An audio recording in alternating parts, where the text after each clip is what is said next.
Did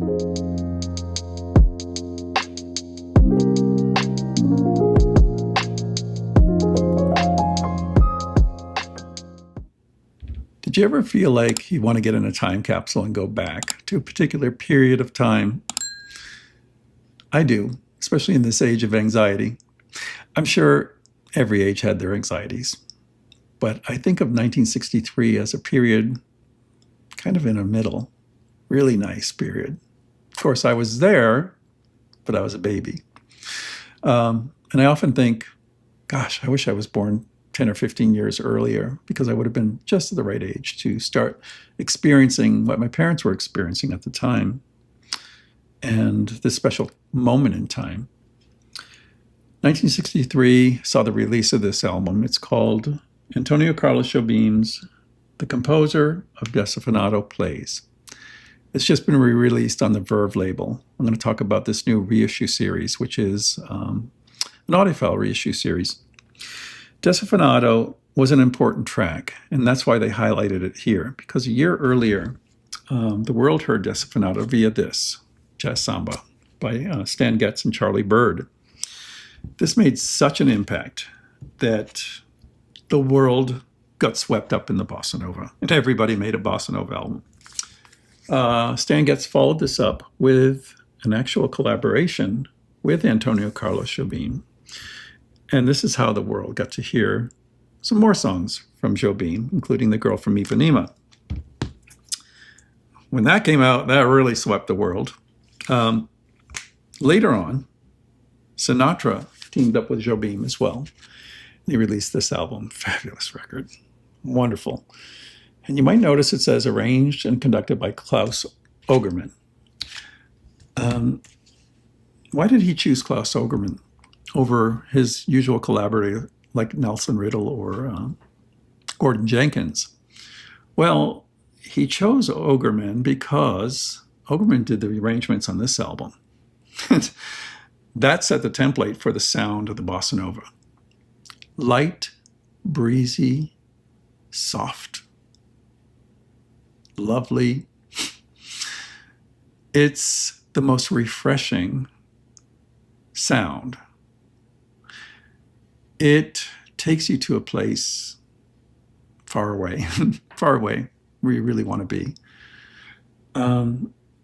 The string arrangements on this are just so seductively beautiful.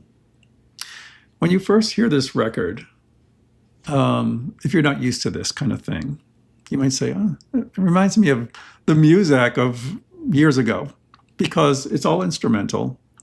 It's got the light Latin bossa nova beat and these sweeping strings that are just like beauty.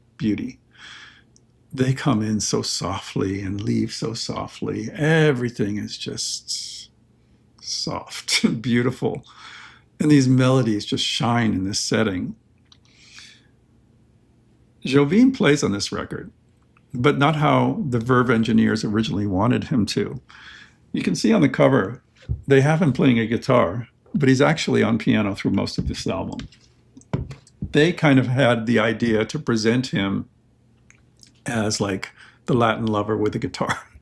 And he is actually quite an attractive guy. He was like 30-something here. But he had other ideas in mind, and he wanted to play the piano for the record, mainly. And how he plays the piano on this record is very interesting. He does it with one hand. So it's not like this grand piano statement at all, which would have been totally inappropriate for this record. He knew what he was doing, and his simple following the notes with occasional chords really punctuates Klaus's string arrangements, which include, strings, cellos, flute. I think there's trombone on this as well.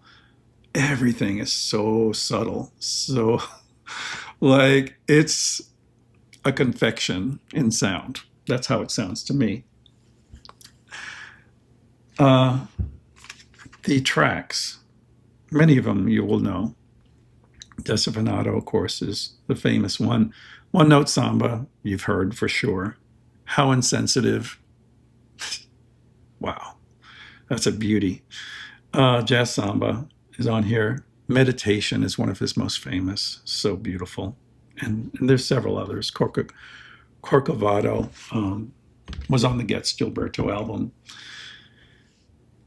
The melodies, the production, the arrangements, Jobim's playing, everything comes together to make this the perfect antidote to an anxiety-filled day. I put it on the other night and I was like, swept away in this beautiful sound. Now, I don't have an original pressing to compare to because every time I've come across one, it's been trashed. I mean, this record, you really need to have a perfect pressing for it to come across right. So this was very welcome. The Verve Vault series is aimed at a price point. So it's very similar to, say, Blue Note Classic. You get audiophile mastering, AAA, from the original master tapes by a noted mastering engineer. In this case, Ryan K. Smith at Sterling. And the pressings are by Optimal, and pressing was very fine. Where they have to make the cut in cost is a jacket. And this disappointed me a little bit. I'm the kind of guy that loves packaging. I would pay $10 extra to get the kind of packaging we get with the Verve Acoustic Sound series. Those luxurious, high-gloss, stout tip-on jackets, gatefold jackets. I just love them. But that was not to be the case. So I kind of didn't expect it at $26, but it would have been nice to see this as originally presented. So I just wanted to let you know that, even though the early hype says tip-on jackets, they're not. They're direct-to-board. But it looks really nice, and the photograph is good. It's really nice to see that photograph, actually. I like that. There's a note from Creed Taylor on here, and the importance of the album in history. This is a beautiful start to this series. I'm looking forward to more.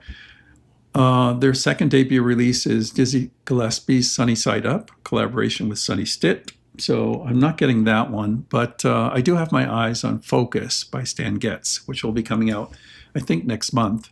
I believe there's going to be 2 a month. I think this is going to supplant the Verve by Request series, which had some issues.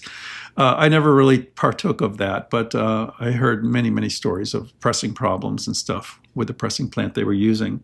So this looks like it's going to be the way going forward. I think it's going to run alongside the Verve Acoustic Sounds Jazz series because I have seen some new announcements from them.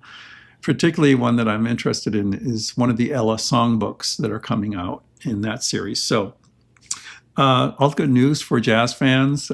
This is a great release. Check it out and let me know what you think. I think it's beautiful. It just takes me back to a simpler time that I kind of want to be in all the time, to be honest with you. Yeah, that was a special time in my life, and you can visit it right now via this record. So let me know what you think about this series and about this record. And until next time, I'm Scott for The Pressing Matters. Have a great day.